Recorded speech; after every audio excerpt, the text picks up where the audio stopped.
Hey, everybody. Welcome back if you're returning. Welcome if you're new here. Thank you so much for joining me today. I apologize for my hiatus. Sometimes you got to honor your energy, and I actually peopled over the holiday weekend, and that was that. I was done. So, happy Monday. Let's get our topic for today. I'm using the Soul's Journey Oracle cards, and we have death. I am learning that endings are merely beginnings. And we all have, oh, I guess not really. Many people have a fear of death, um, and not just physical death, but the death of what is their current situation, a fear of change and transformation. And I know for many of us, it can feel terrifying to let go of the known. The devil we know for the devil we don't know, if you will. And understanding that it's not really an ending, it's a portal, it's an opening, an opportunity. And especially right now, there's just an energy about transformation and really being brave enough and having the courage to step into your true potential, your authentic self, to finally look around you and say, this isn't working. And what happens when we reach that place, there's a discomfort. And it may not be a loud discomfort, but something inside you is trying to tell you, this is not right. This is not me. This is not working for me. This is no longer serving me. And then we have to wrestle with, do I let go of this for the unknown? Do I let go of what I know and what I'm used to and what is predictable for the unknown? Am I willing to take that step, take that risk? And I hope you said yes. I hope you said yes.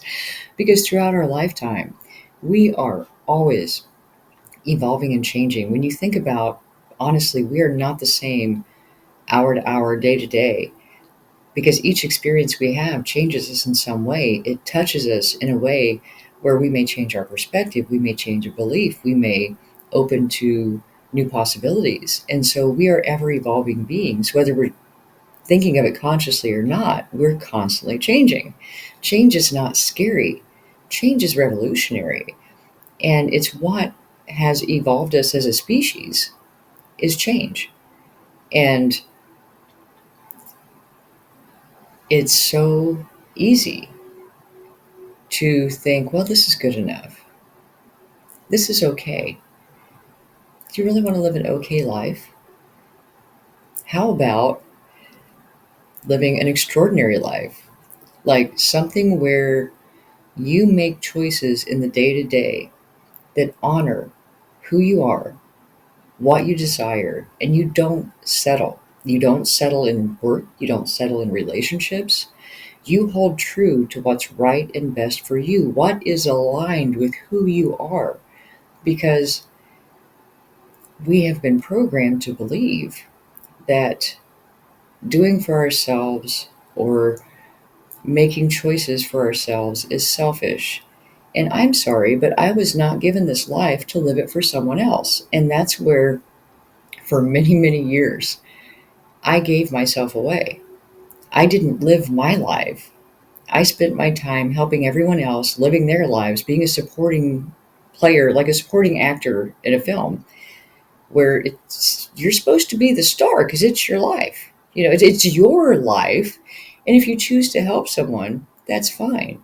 Personally, I've reached a point, I was having a discussion with my employer the other day, and he's almost 20 years younger than I am.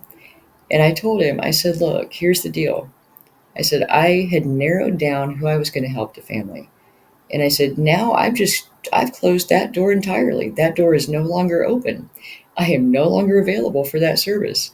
And I said, I have learned how to save myself, slay my own dragons, pull myself up by the bootstraps, and handle my shit. And more people need to learn how to do that. It is not my place to steal their lesson.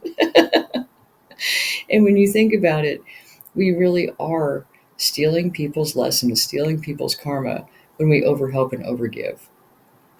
And I got off on a tangent from our original transformation. But again, it's beliefs that we hold can shape how we view change and transformation.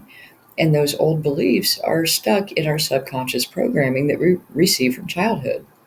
And you do have to be taught how to be a decent human being as a child. You know, when you snag a toy out of some other kid's hand or you punch them in the face and take their ball, yeah, okay, that's not an acceptable way to exist in society. And all you are doing as a child is going after what you want and getting it however you need to. And as adults, we can do that in a more refined way. And that's the part of transformation that, you know, it is not selfish to focus on you, because what we fail to recognize, I think, so much of the time, we help people more when we transform and live as an example than we do when we jump in and try to save them from their own problems. You know, when they no longer want to handle their life or can't figure out how to handle their life, and we jump in and fix it for them, they've not learned a lesson. We've taken time, energy, and resources from our life to do that, which delays our evolution. If we focus on ourselves and evolve, then we are giving from a space of solid, grounded love, uh, wholeness. We present ourselves in a way that creates peace for the people around us and inspires them to transform. They want some of that by seeing your example of how you can live in a way that you are generous, but not enabling. You're loving, but you're not a doormat. You have boundaries and you protect them fiercely. That shows people that there's a better way. You can live fully and wholly for yourself, and that actually flows out to the people around you. You benefit the people around you by focusing on yourself. And that is a paradox that we just have a hard time grasping because we've been told that it's selfish to do that. And if someone needs something, we should be there. We should martyr ourselves to save the people around us. And that's so not the case. If you really want to just be a miserable, burned out, resentful mess, absolutely go for it. I wouldn't recommend it.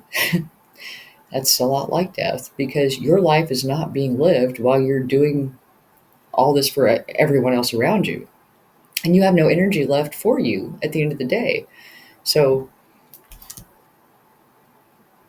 yeah, really kind of tangent on this one. But a big part of having the courage to transform is having the courage to stand up and say, I am no longer going to settle for what is not right for me. And I'm no longer going to say that it's okay when it really isn't. If there's a part of you that says, hey, this isn't working, start looking around you.